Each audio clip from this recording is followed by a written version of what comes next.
My name is Tank Kramer. I am with Will, Peppa MD. Make sure you go follow him on the TikToks. Go over there, make some funny TikToks. So review some movies that we watched. Say that again. There you go. Watch some of the trailers. Start off with Morbius. All right, we'll bring up the trailer. We'll watch the trailer. Why tell us what the movie is about. So, Morbius. Released April 1st, and what a hell of an April Fool's joke that was, right? One of the most compelling and conflicted characters in Sony's Pictures universe of Marvel characters comes to the big screen as Oscar winner Jared Leto transforms into the enigmatic anti-hero Michael Morbius. Dangerously ill since a young lad, with a rare blood disorder and determined to save others, suffering his same fate, Dr. Morbius attempts a dangerous gamble. While at first it seems to be a radical success, a darkness inside him is unleashed. Will good override evil, or will Morbius succumb to his mysterious new urges? Ooh, creepy. So if you're watching the trailer with us live, you're seeing all the action parts of when he first becomes Morbius, and then kind of him dealing with it. But yeah, that's about it. You sound surprised that Jared Leto won an Oscar. Pay the right peoples, I guess. I don't know. He did a good job in Dallas Buyers Club, right? Yeah, that's the one he won. Okay. He won it in. So he was pretty good in that movie. I'm not gonna lie. Okay. But all right. All right, let me bring down this trailer. So man, so we usually start off with the good when we keep that going. We'll talk about what we liked about it first. So why don't you go ahead start if you want. What did you like about Morbius? So, with Morbius, I get kind of flashbacks to not so much the comics. I didn't read any comics with Morbius in it, but I did watch the Spider-Man animated series way back when, and I did see Morbius in there, which was portrayed as like a more bulky kind of dude. So for the most part in this movie, I did like his acting. Jared Leto did a pretty good job portraying like a conflicted, like, I want to save the world, but I also don't want to kill him as well type deal. He did a really good job with that. The cast was pretty nice. We got Jared Leto, we got Matt Smith, who plays Doctor Who, right? You mentioned? Yeah. We have Martine Bancroft, played by Adria Arjona. I don't know why, man. She reminds me of a Winona Ryder. Like, I thought it was her, but I'm like, wait, that's not her. There's Morbius from the cartoon. Yeah. Swole. Oh. I was kind of hoping for that blue hair, too. But, the blue hair would be cool. The little suction cups on the hand that sucks the blood. Yeah, right? That'd be nice. But the cast was pretty nice. Tyrese Gibson was in it. We had Al Madrigal. So yeah, the cast was nice. I liked some of the action scenes, some of the animations when like they move super fast. They kind of gave me like what's that one? Oh, they gave me like Nightcrawler vibes from X-Men. So it was kind of with like the little smoky, like when they start moving. That was pretty cool. I did enjoy the fact that the movie was kind of short. It was like hour a really 44. Short movie. Oof, that's like almost a YouTube video. But anyways, yeah, it was nice. It had its really good moments, a few callbacks or references, if you will, to, I think, these are just my opinions. I don't think they're actually references, but a couple times they had a reference to, I think X-Men, maybe not. When Morbius, again, spoiler alert, Morbius says, whatchamacallit? No, it wasn't Morbius. It was like his mentor. The doctor guy, yeah. He's like, hey, he comes to him as a little kid, and he's like, hey, you have extraordinary abilities, with how you save someone's life at the age of like 7 or however old he was at the time. And he saved them using like a freaking pen, little springy. Like, what are those? the thing in pens, the little spring, and he used that to save his homeboy's life, which was like, wow, okay, I see you, dog. So he was like, hey, we got to put you in this school of gifted children. So I was like, oh, the way he said it just reminded me of X-Men. So I was thinking like, oh, is that like a little reference? And then we had that reference later when he mentions like, oh, I'm Venom or something like that. I don't know. Yeah. That was a cool reference execution. Talk about that later. But yeah, overall, I like the movie. It was okay. Those are some of the few things that I enjoyed. Fight scenes, the animations of like how they turn vampire looking was something different that we haven't seen in a while. But yeah, what about you, Tank? What would you like? Yeah. Well, like real quick, like you said, I thought the animations of them becoming like the vampire kind of going in and out real quick, I thought that was pretty cool. I didn't mind that. But the acting was pretty good. And honestly, I know I always talk crap about Jared Leto and stuff. He was probably one of the better parts of this one, like for sure. Hold on, we got some spam I gotta remove real quick. It's so annoying. Later, spam. See you in the morning. Just eggs, Seriously. maybe bacon. But yeah, it was definitely the acting out of Jared Leto was actually pretty good, like really, really good. I won't say really, really good. It was pretty good, a lot better than I expected. Yeah, because he tends to overdo it a little bit, and it just gets a little, it gets a little much at times. But in this one, it was not bad, not bad. And then honestly, all I thought all the acting was good. Matt Smith, what he was doing was good. Jared Harris, which is the mentor, Tyrese Gibson, Al Madrigal was kind of the goofy cop, partner to Tyrese. But yeah, I thought the acting was good.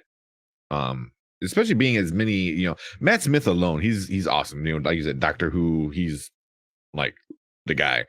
And Jared Leto, you kind of give it or take. He did really, really good. He really kind of, I don't want to say carried it, but he knew he was the star, I guess. Yeah.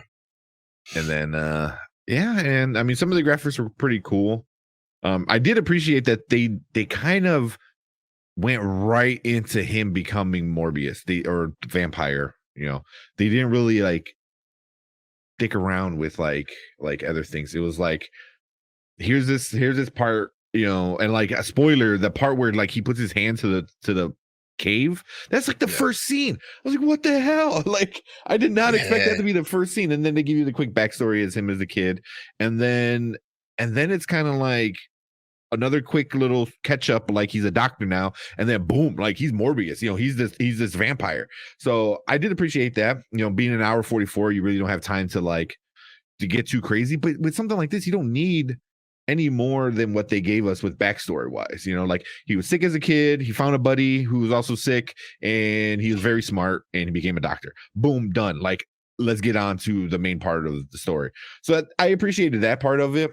But that's about it. That's about it, really. Let's get into some of the bad stuff, man. So what was some of the bad stuff you did not like about this? Ooh, some of the bad stuff. With being a Morbius character, right? I was kind of anticipating a little bit more referencing to Spider-Man. I know Morbius is his own thing, right? I get that. And this is a Morbius movie. It's not a Morbius and Spider-Man movie, but I was kind of hoping with all the trailers and whatnot, and how they had him like in his orange jumpsuit and he like escapes prison or jail. There's like a Spider-Man poster in one of the trailers, and I didn't get that. I missed out on a few little callbacks. I would have really, really enjoyed it. It would have just, been the cherry on top of the movie. Made me kind of anticipate some future Morbius content with Spider-Man. They, like I said, they reference Venom a couple times, like what happened in San Francisco, as Tyrese said it. Thank you for the reminder on that, Tank. Off screen actually, but like, I just felt like the bad guy in this movie was just a little lackluster. Like, don't get me wrong, Smith, what's his name again? Matt Smith. He's great. He's great. I'm not taking away from what he did in the movie.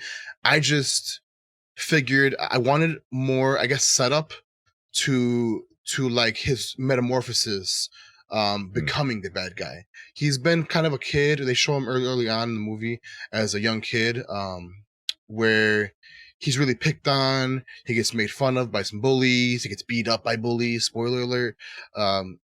And so having that kind of, internal rage inside where you've always been picked on, I was hoping for more of like, hey, you stand up to the bad guys and you really show them what you're made of now that you've got these, horrendous abilities, right? I was hoping for that. Another thing I didn't like about the movie is the Rick and Morty eyes that they kept throwing out on the screen. It just made me, so when I say Rick and Morty eyes, if you ever watch Rick and Morty, Yeah. you ever see their eyes? It's kind of like not a circle or a dot. It's like, yeah, they had that going for Morbius. It really, if you really like compare them side by side, there's moments where Morbius would like, he'd have some rage or something in him, and it was when he would do like his echolocation shit. Yeah. And he reminded me of Rick and Morty, and it's just like, it didn't do anything for me. Like those? They'd get a little bit bigger. They'd be bigger and not be like a pupil. They'd be like a little splat of pupil. Like, I don't know. It's hard to explain, but it looks really silly. Like, I was expecting, if you're a bat, right? Someone who does not need a lot of sunlight, usually your pupil gets really small, which that makes sense. That I should have seen that more in the movie, but I didn't. We got more Rick and Morty eyes. You also mentioned, you reminded me, you found one? No, yeah. You reminded me of yeah, I think that's it. I think you found it. Like that. Yeah. It just made me laugh. I don't get like why his eyes turn like that when he uses echolocation. You know, like you're hearing like reverberation off of stuff. Why does your eyes get like Rick and Morty? That's actually a good comparison. But yeah, that's funny. The echolocation too, I guess, is gonna be my last thing. Last major thing, at least. There's a lot of things I didn't like, but things that really stood out to me was echolocation wasn't consistent. The very first time that he experiences this new like dynamic to his like abilities, I don't know if you know how echolocation works, but you have to have a sound pitch of a wave of sound kind of, reverberate from you. And he didn't emit any sound the first time. He just felt it. And I was like, huh? And then later on, then he would make a sound, or he'd like, I don't know if it was a screech or he did something. He made I remember he made a sound, and then it would do the thing. And I was like, oh, that makes sense. That makes sense, scientifically. I know I'm the nerd in the nerd huddle, but like I like little things like that to be kind of accurate. So that also kind of just, it didn't ruin it for me, but it was just like, bruh, like you're missing out on points here, Besides that, I guess maybe the ending. I'm not gonna spoil it. You should go watch it if you want to see the ending. The ending was just a little. It dropped the ball on like a big climax. I was hoping for like, a moment. The bad guy is, I can't think of his name. I need to pull up that screen again. Matt Smith. Matt Smith, right? He plays Lucas Crown or Milo. Yeah. Milo. He called him Milo and everything. Milo.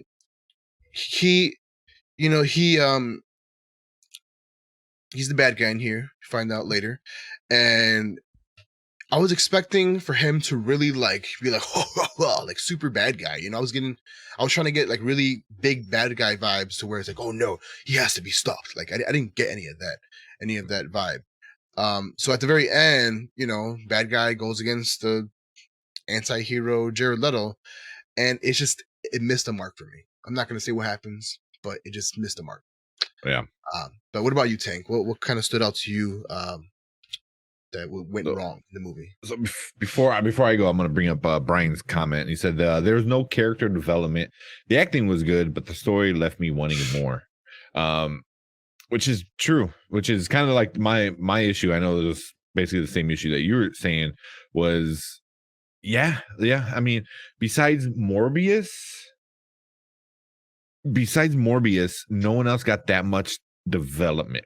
Especially the bad guy, because like if you're supposed to develop the good guy and the bad guy kind of together, either separate side stories that link, or they, in this case, they grew up together and kind of like are, working on this thing together, where Morbius is the smart doctor, and then Milo, played by Matt Smith, is the rich guy who's got the money.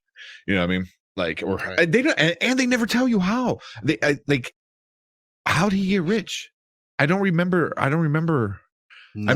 like they're older now, and Jared Leto is Morbius is walking into this big fancy house, and I thought it was his house, and it ends up being Milo's house, his friend. And I'm like, okay, he's got money. I'm like, how? Like, where's this money coming from? And then you kind of you find out like he's the money, and the other guy's the brain behind it. So, and so besides Jared Leto, Milo really didn't get too much development on becoming a bad guy, which is my biggest problem. Is like he had no reason to become the bad guy that he became. It just like I didn't get it. I didn't get why, because he just did a complete like flip around, and there's no reason behind it. And I just don't like I get you don't want to die because the disease they have will eventually kill them, I guess, but now they're like in their 30s and still living, and I guess Right. and early on you find out like they need an oil change, so their blood needs to get like pumped out like dialysis almost like 3 times a day, which is insane, because that's like I mean, I don't know if you know, but like dialysis takes like 6 to 8 hours, 3 times a day. That's your whole day. You're just plugged into this machine the entire time. So, Damn. and then, so, I don't know like what this kind of disease is, so, but yeah, man, it was just, and Sony has been having this problem before. They had it with the Amazing Spider-Man. They've had it with, Spider-Man 3, with their version of Venom, which was, oh God. But Tobey Maguire. So it's like they have these issues with making the bad guys good, like, or not good, but Well done. a well done, villain, and they can't get it right. They just can't. I don't know why they can't get it right, but yeah, but even that, the writing was horrible. I mean, some of the shit they were doing was like, what? There's a part where Milo is dancing in the mirror, and I'm like, what the hell is going on? And then he keeps like he's dancing and he putting on his shirt and this, and then he'll look at the mirror and go and then like turns a half like vampire, and I'm laughing. I'm like, what the fuck is this? What is going on? This is the stupidest thing ever. I'm like, So who cringy. wrote this? And then the director was like, oh yeah, that sounds good. Let's keep that in the movie. I was like, what? It's so stupid. So the writing was horrible. And I thought the directing wasn't too well done. And I know you said you liked the graphics of him like zooming through stuff. I didn't like that too much. No. Because it was just like, how fast is he? He's like flash fast, like that's what I was getting. I was like, he's like zooming around like bam, bam, bam, bam. He's like here. It's like, are you teleporting? Or are you just super fast? And like I couldn't. I took it as teleporting. That's what I took it as. I know he was mentioning all my super fast abilities, but I took it as like straight up, like how I said earlier. I thought it was more of a Nightcrawler type teleporting, vanish, that you're moving so fast. Because bats, I mean, they don't teleport, but like vampires. Yeah, there you go. Vampires and the cartoons and whatnot, they'll show like a poof, and then they'll kind of show up like not somewhere else, but like later in time or something. That's what I took it as. I mean, it wasn't the greatest thing in the movie. It wasn't my favorite. It was just like, oh, okay. Like it just gave me Nightcrawler vibes. It made me think of X-Men. I thought that was the intent, but maybe I'm wrong. That was just the way I kind of took it. Yeah. It wasn't your favorite, huh? I just felt it was a little cheap. Some of the graphics I just felt were trying too hard at times, and then other times it was just like sometimes it was done really well, sometimes it was done not good at all. So, and then real quick, like you said, this scene is in the trailer, and people lost their damn mind about this, because it's literally Spider-Man. It says murderer in there, and that's not in the movie. Not that I remember. That's not in the movie. So it was like, like it really didn't tie anything into the bigger universe. I guess a little bit in the post-credit scene, which we can talk about that like in a little separate. After we do our review, we can get into the post-credit spoiler. Sure. But I mean, I don't think we're really giving away too many spoilers right now. But yeah, the climax was kind of anticlimactic for me, but I'm just over like, here's the good guy, but here's the bad guy with the same powers. Like MCU did that in 2008. And they played that out so much where you can't do that anymore. I think Black Panther was the last time you were able to kind of get away with that, and that's the last time they did it, I believe. And Sony is just like, oh, we'll just do that again. I was like, you can't, man. You can't. Like, change the record. Yeah, like, yeah. So yeah, it's just there's a bunch of other bad things in it, but those are my big ones. You just want to get right into the ratings, unless you got anything else. Nah. That's it, really. Yeah, about. All right, cool. Let me know. Over here at the Nerd Huddle, us Spoiler Kings like to review movies a little bit differently. We don't use the 5-star rating. We don't do thumbs up, thumbs down.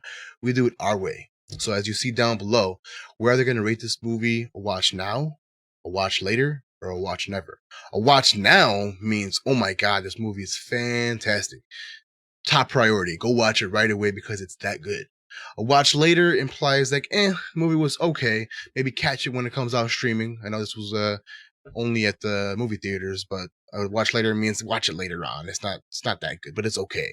And then a watch never means don't watch this movie. Don't give this movie any time of day because it is pure trash. Excuse me. With that being said, you want to go ahead and give your review? What do you think about this? Sure. So what I'm giving Morbius is probably a never. It doesn't add anything to anything, and it just bad storytelling, okay graphics, I guess, but it doesn't bring anything to this bigger universe, and I feel like Marvel like kind of fixed Sony's problem, especially with the Spider-Man stuff. They're like, hey, here we go, we fixed it for you, and then we're kind of giving you back a little bit. And they're like, okay, and they just like crash it right into the ground. It's like, and again and again and again, because Venom 1 sucked. Venom 2 sucked even more. And then this movie sucks even more. Like, it's like, how many times are you gonna crash this plane, before you start to realize like you need help. Like you need help, Sony. This is not the way, this is not how to do it. And then real quick before we get it, even Brian said, I hate they call it a Marvel movie. I feel like Sony should be forced to give these characters back to Marvel for a nominal fee. I mean, I think Sony's not going to get rid of these characters because of Marvel, because Marvel is who they are now, that they're able to ride their coattails and kind of like, hey, in association with Marvel, I think that's what it says in it or something like that. So yeah, it just sucks. So what about you, man? What are you giving this one? So for me, the 2022 PG-13 version of Morbius, for me, I'm gonna go ahead and give this movie a watch never. I wasn't really that drawn into the movie. I liked a few parts that I saw visually, but as far as like, I kind of agree with what you said, that for the progression of the Marvel Cinematic Universe, it added nothing. Exactly the way you said it. You couldn't have said it better. It was nice, the thought was there, but for the most part, I wanted more from the bad guy. I wanted more, like, callbacks to when he got bullied and maybe he acted on those to, newer victims. I was hoping for, a big boom at the end. Yeah. And because we didn't get that, I was like, ugh, they missed out on Spider-Man references. They had all the green light to do it. They had it in the trailer, like you missed out. Missed out. So yeah, I'm definitely gonna give this a never. I almost want to give it a later, but I don't know. It's just they missed out on so many opportunities to make me want more. So yeah, it missed it for me. Mhm. And then at the with being a Marvel in association with Marvel movies, you're always expecting a really cool end credit scene. Miss on that too. Oh yeah, we're gonna get into that in a second for sure. We're Yeah. gonna get into that. Into the Yeah, whole I'm not gonna say what post-credit scene. happened. If you wanna listen in a couple minutes here, we'll tell you what happened. But for the missed opportunity in the end credit scene, that's what Marvel fans stay for end credit scenes for. It's for always for a nice, like, oh snap, did you see we didn't get that. We didn't get that. No. But yeah, that was it Yeah. for me. Yeah, yes, yeah. We're gonna get into that post-credit scene because I got some feelings about that. But first, Rotten Tomatoes is kind of crazy. So the critics, the actual tomato meter, is 16%. 16%. That's what the critics are giving it, which is crazy. The audience is much more forgiving. And the audience gave it a 70%, which Shit. I feel like it's just fanboys kind of like, it's good because it's Spider-Man related. Like, that's what I feel like it is. Wow. Kind of, Yeah. Usually I'm kind of more critical about the critics. But in this case, like, I am definitely on their side of this argument. Oh yeah. But yeah, just like some of the audience ones. Let me bring up somebody's like, super awesome movie. Help me throughout. The girlfriend changing at the end was priceless. What? That doesn't make any sense. Like, these are people who never seen the movie. It was a great movie, just fell a little short. It was short. Great introduction to Morbius. Like, no one's giving any good, like, it's just like everyone's like, I just liked how short the movie was. I'm like, a movie doesn't need to be 3 to 4 hours, Snyder fans, okay, to be a good movie. Like, I'm sorry, I don't mind it, but not every movie needs to be that long, and I feel a character like this, an hour, almost 2 hours, an hour 44, enough time to give Morbius a good story, but yeah. But then the critics were just like completely going in on it. Click that. I mean, so many people like felt most April Fools Day jokes. Morbius is not actually funny, incoherent vampire themed Marvel offcut. Yeah. So Morbius is a chore to sit through. It lacks imagination, zest, and any thrill. So yeah, I mean, the critics, the whole first page is like 2 good reviews. Wow. The first page. So yeah, definitely not good. And Brian's going much later. So he's at least telling you watch it eventually. I'm saying you can skip it. There's no reason. As of right now, there's no reason. Maybe in a few years, if they tie things in, maybe. But by then, if he tie it into shit, you can just go watch the thing he gets tied into, if they do that route. And then also one last thing is the here, 2 more things. The box office did pretty good, 39 million over the weekend, which is not bad. Considering it's still post-pandemic ish, but yeah, it's I think it got number 1 over the weekend, but that's not surprising. I don't know about you, but I thought that's what it was going to do because people see Spider-Man and they're like, oh yeah, Yeah, and nothing else really came out this weekend. Nothing, jaw dropping. That's true. So I mean, who were they competing against? Yeah, It won by default. Yeah.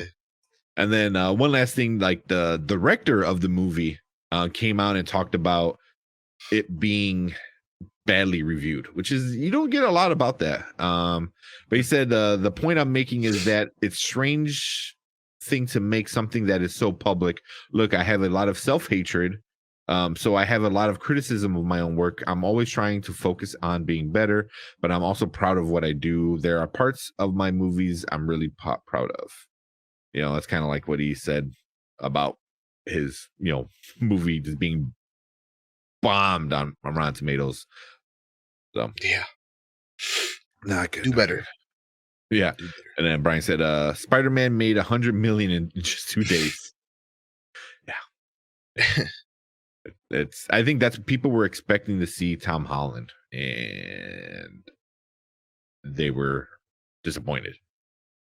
Yeah. I mean, I didn't even expect, any Spider-Man characters to actually be in the movie. I didn't really care for that because it's a Morbius origin story.